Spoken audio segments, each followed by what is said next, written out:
গেল জানুয়ারিতে হোয়াইট হাউসে প্রত্যাবর্তনের পর অবৈধ অভিবাসী বিতাড়িত করতে বেশ কিছু কঠোর পদক্ষেপ নিয়েছেন ডোনাল্ড ট্রাম্প, যদিও এখন পর্যন্ত মেলেনি আশানুরূপ ফল।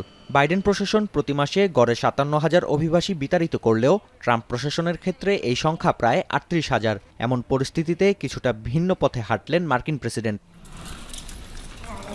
এবার স্বেচ্ছায় যুক্তরাষ্ট্র ত্যাগ করলেই মিলবে $১,০০০ ও ফ্লাইটের বিনামূল্যে টিকিট। এজন্য সেলফ ডিপোর্টেশন প্রোগ্রামে করতে হবে সাইন আপ। সোমবার এ তথ্য জানিয়েছে হোমল্যান্ড সিকিউরিটি দপ্তর। তাদের দাবি, গড়ে প্রতি অভিবাসীর পেছনে আটক থেকে নির্বাসন পর্যন্ত খরচ $১৭,০০০ বেশি। এই প্রক্রিয়ায় ব্যয় কমতে পারে ১০ গুণ পর্যন্ত। এর মধ্যেই ৬২ বছর পর কুখ্যাত আলকাত্রাজ কারাগার পুনরায় চালুর নির্দেশ দিয়েছেন ডোনাল্ড ট্রাম্প। স্যান ফ্রান্সিসকো বে এর ছোট্ট দ্বীপে অবস্থিত কারাগারটির কয়েদি ছিলেন অ্যাল ক্যাপন, মিকি কোহেন ও জর্জ মেশিনগান কেলির মতো দাগী আসামিরা। তবে দুর্গম অবস্থানের কারণে সাধারণ কারাগারের চেয়ে আলকাত্রাজ পরিচালনায় মার্কিন প্রশাসনের ব্যয় ৩ গুণ বেশি।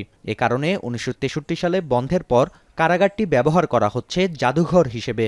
সোমবার ওভাল অফিসে ট্রাম্প জানান, দেশে আইনশৃঙ্খলা প্রতিষ্ঠায় আলকাত্রাজের বিকল্প নেই।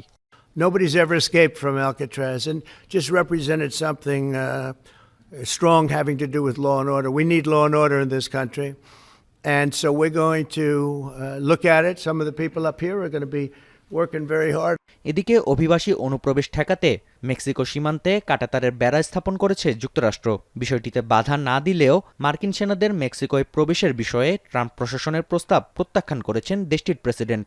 Más que como un amago, como lo presentó el Wall Street Journal, el presidente Trump dijo, queremos ayudar a México, y para ayudar a México pues queremos mandarles, entre otras... বিদেশি অর্থায়ন ও যুক্তরাষ্ট্রের বাইরে নির্মিত মার্কিন চলচ্চিত্রে শতভাগ শুল্ক আরোপের ঘোষণায় বিনোদন অঙ্গনের তোপের মুখে ডোনাল্ড ট্রাম্প। তাই মার্কিন প্রেসিডেন্ট জানান, শুল্ক আরোপের আগে হলিউডের শীর্ষ কর্মকর্তাদের সঙ্গে আলোচনা করবেন তিনি, যাতে এই খাতে সবাই ভালো সিদ্ধান্তে পৌঁছাতে পারে। We're going to meet with the industry. I want to make sure they're happy with it because we're all about jobs. That's all what it's very important. It's a big industry, but it's an industry now that's it's really left. It's abandoned the USA where it started.